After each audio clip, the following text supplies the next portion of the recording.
नमस्कार। मैं वीरेंद्र कुमार अधिवक्ता और आप सभी YouTube के दर्शकों श्रोताओं को YouTube के इस चैनल रियल नॉलेज पर स्वागत है। और जैसा कि आप सब जानते हैं कि आज 19 नवंबर को वर्ष 2023 में 19 नवंबर को हमारा देश में छठ पूजा का त्यौहार मनाया जा रहा है।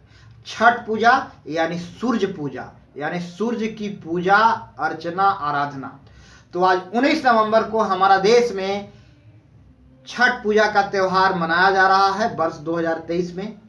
तो इस छठ पूजा के अवसर पर सर्वप्रथम मैं समस्त देशवासियों को, देश के सभी जनमानस को इस रियल नॉलेज चैनल की ओर से हार्दिक शुभकामना व्यक्त करता हूं।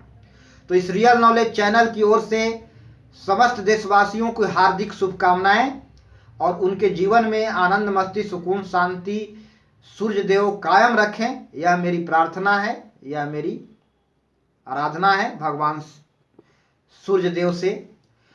तो चलिए इस छठ पूजा के अवसर पर मैं अपना कुछ संक्षिप्त विचार आप लोगों के समक्ष रखने जा रहा हूं इस चैनल पर। तो चलिए अब मैं बातों की शुरुआत करता हूं। पूजा पाठ हमारा समृद्धि का परिचायक है, क्या इसमें भी कोई संदेह है?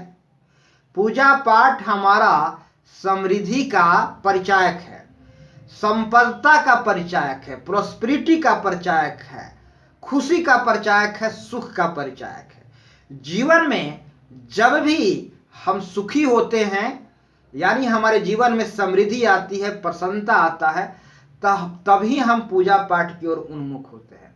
दुखद परिस्थिति में, दुखद मनस्थिति में आमतौर पर जेनरली सामान्यतः लोग पूजा पाठ नहीं करते।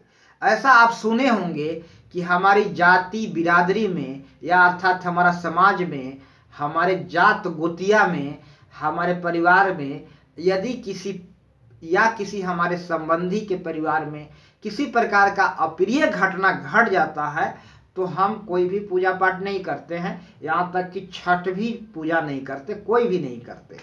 तो पूजा तभी करते हैं जब हम सुखी होते हैं, खुश होते हैं, हमारे अंदर हम समृद्धि के ओर अग्रसर होते हैं, संपन्नता की ओर अग्रसर होते हैं, तभी हम पूजा पाठ की ओर उन्मुख होते हैं। क्या इसमें कोई संदेह है? यह रियल नॉलेज चैनल हमेशा फैक्ट पर बात करता है। तो समृद्धि की ओर जैसे जैसे हम बढ़ते हैं तभी हम पूजा पाठ की ओर बढ़ते हैं। तो आज देश में किसी भी त्योहार, चाहे होली, दीपावली या फिर दुर्गा पूजा या कोई पूजा हो, यहाँ तक कि छठ पूजा हो, लोग बड़े तादाद में लोग कर रहे हैं, बड़ी जनसंख्या इस पूजा को कर रही है। यहाँ तक कि बहुत ही पहले की तुलना में, बीते दिनों की तुलना में आज हम बहुत ही उत्साह के साथ, धूमधाम के साथ, हर्षोल्लास के साथ, पूरी तरह से गाजा बाजा के साथ, डीजे साउंड के साथ विभिन्न प्रकार के कार्यक्रम आयोजित करते हुए हम छठ पूजा मनाते हैं। क्या पहले ऐसा होता था? नहीं। क्यों? इसलिए कि जैसे जैसे लोग समृद्धि की ओर बढ़ रहे हैं, जैसे जैसे लोग संपन्नता की ओर बढ़ रहे हैं, पूजा पाठ की ओर उन्मुख हो रहे हैं, पूजा पाठ की ओर भी अग्रसर हो रहे हैं। यह तथ्य है, यह सच्चाई है। दुखद परिस्थिति में, दुखद मनस्थिति में हम पूजा पाठ नहीं करते। और हमारे समृद्धि के लिए वास्तव में क्या जवाबदेह है, इस पर मैं थोड़ा सा यहाँ संक्षिप्त में बात करूंगा। हम दिनों दिन रूढ़िवादिता से, अंधविश्वास से और हमारी गलत मंतव्य से, धारणाओं से उन्मुक्त होते जा रहे हैं, और गलत मंतव्य, विश्वास, नजरिया हमारा बदल रहा है। हमारे सोचने समझने का तरीके बदल रहे हैं, सोचने समझने का तौर तरीके बदले हैं, किसी चीज को देखने का, किसी चीज को परखने का, किसी चीज को समझने का नजरिया बदला है। और जैसे जैसे बदलाव आ रहा है हम समृद्धि की ओर बढ़ रहे हैं, और जैसे जैसे समृद्धि की ओर बढ़ रहे हैं हम पूजा पाठ की ओर उन्मुख हो रहे हैं। यह तथ्य है, यह सच्चाई है। इस तथ्य और सच्चाई से मुंह नहीं मोड़ा जा सकता। आसमान में जब हम पतंग उड़ाते हैं तो पतंग के साथ हम धागा को बांधते हैं। जब तक धागा बंधी रहती है तभी पतंग आसमान में उड़ता है, और जब डोरी को काट देते हैं तो पतंग कुछ दूर जा करके डाउनफॉल हो जाता है, गिर जाता है। साथ ही इस बात पर भी गौर कीजिएगा, पतंग उड़ाने वालों को देखिएगा, यदि आप जीवन में उड़ाए होंगे तो आप अनुभव किए होंगे कि पतंग को एक विशेष प्रकार से बांधा जाता है, एक विशेष ढंग से बांधा जाता है। यदि उस ढंग से आप पतंग को नहीं बांधेंगे धागा से तो पतंग नहीं उड़ेगा। तो वह ढंग क्या है, वह तरीका क्या है, वह जीवन में कुछ ऐसे नियम है, तरीका है जो सार्वभौमिक सत्य है। वह सार्वभौमिक सत्य से खुद को बांधने पर ही, वह तरीके से खुद को जोड़ लेने पर ही हम समृद्धि की ओर बढ़ते हैं, समृद्धि की ऊंचाइयों को ओर अग्रसर होते हैं और हम आगे बढ़ते हैं, समृद्धि के दिशा में ऊंची से ऊंची ऊंचाइयां तय करते हैं। तो विशेष प्रकार के धागे की क्या है, वह विशेष प्रकार के जो पतंग का जो बंधन है ना, वह तरीका है हमारा जीवन में, उस मेथड है, वह रूल है, वह कायदे है, वह कानून है, वह मंतव्य है, वह नजरिया है, वह नजरिया हमारी धारणाएं हैं जिससे जुड़ना होता है, और उससे जुड़ने के बाद ही हम समृद्धि की ओर बढ़ते हैं। और साथ ही पतंग का उदाहरण के साथ मैं एक चीज और बात मैं बता देना चाहूंगा, कभी कभी हम पतंग के साथ एक पूंछ लगा देते हैं। ऐसा नहीं है कि पूंछ के बिना पतंग नहीं उड़ता, पूंछ भी उसमें लगा दिया जाता है। तो पूंछ लगाने से पतंग सहजता से आगे की ओर उड़ने लगता है, वह एक पूंछ लगा दिया जाता है। पूंछ नहीं उड़ता, दरअसल में पतंग उड़ता है, लेकिन पतंग से जुड़ा हुआ पूंछ भी उड़ने लगता है। अगर पूंछ, उसके पीछे कुछ पेपर के कुछ कतरन टुकड़े लगा दिए जाते हैं पूंछ कहने से तात्पर्य, जब उसको आप काट देते हो पूंछ को, देखिए गौर कीजिएगा, पूंछ में धागा बांध के उड़ाना चाहेंगे तो नहीं उड़ेगा, लेकिन पतंग से पूंछ जुड़ा हुआ है, पतंग उड़ रहा है, साथ में पूंछ भी उड़ रहा है। तो पूजा पाठ एक टैग है हमारे समृद्धि के साथ, एक टैग है, जुड़ा हुआ है पूंछ की तरह।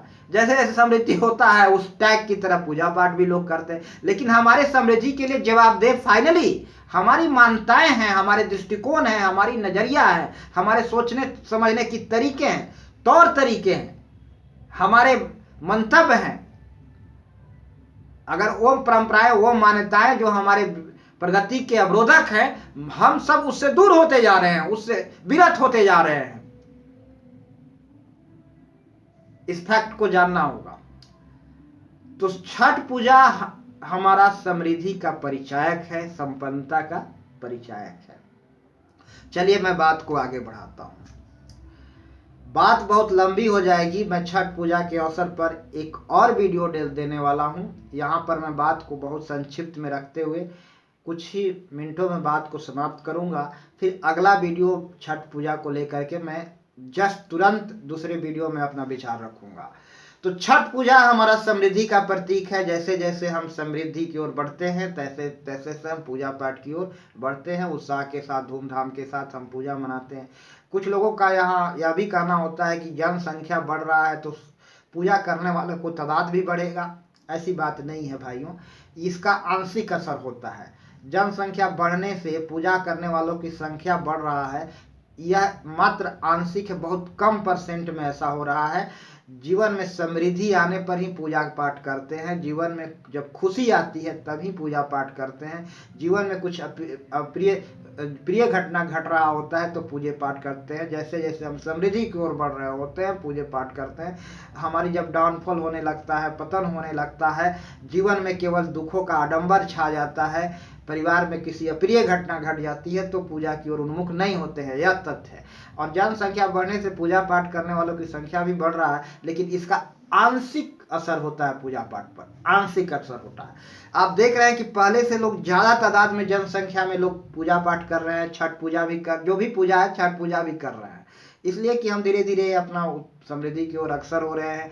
लोगों का बौद्धिक विकास हुआ है, वैज्ञानिक सोच लोगों ने धारण किया है, पुरातन परंपराओं से लोगों ने विरत रखा है अपने आप को। तो ये बातें हैं, यह तथ्य है कि हम इतनी बड़ी तादाद में और छठ पूजा पर इतनी उत्सुकता के साथ, उत्साह के साथ, और बहुत काफ़ी एलाइट क्लास के लोग, पढ़े लिखे लोग, उच्च घराने के लोग, यानी कि उच्च घराने नहीं कहें, काफ़ी समृद्ध लोग, IAS IPS, बड़े बड़े ऊंचे इंजीनियर, डॉक्टर, पढ़े लिखे घर के लोग भी पूजा पाठ, छठ पूजा कर रहे हैं। ये सब समृद्धि के कारण, समृद्धि के परिचायक है। तो छठ पूजा पाठ हमारे समृद्धि का दूत परिचायक है, और जैसे जैसे समृद्धि बढ़ रही है हम पूजा पाठ कर रहे हैं, और यही वजह है कि आज इतनी तादाद में लोग छठ पूजा का त्यौहार मना रहे हैं। तो बात बहुत लंबी होने जा रहा है, मैं अपनी वाणी को यही विराम देता हूँ, और दर्शकों से मेरा गुजारिश होगा कि आप सब वीडियो को देखें, लोगों को दिखाइए, और चैनल को सब्सक्राइब अवश्य कीजिए। तो अंत में सभी दर्शकों को मेरा प्यार भरा नमस्कार। जय हिंद, जय भारत, जय श्री राम।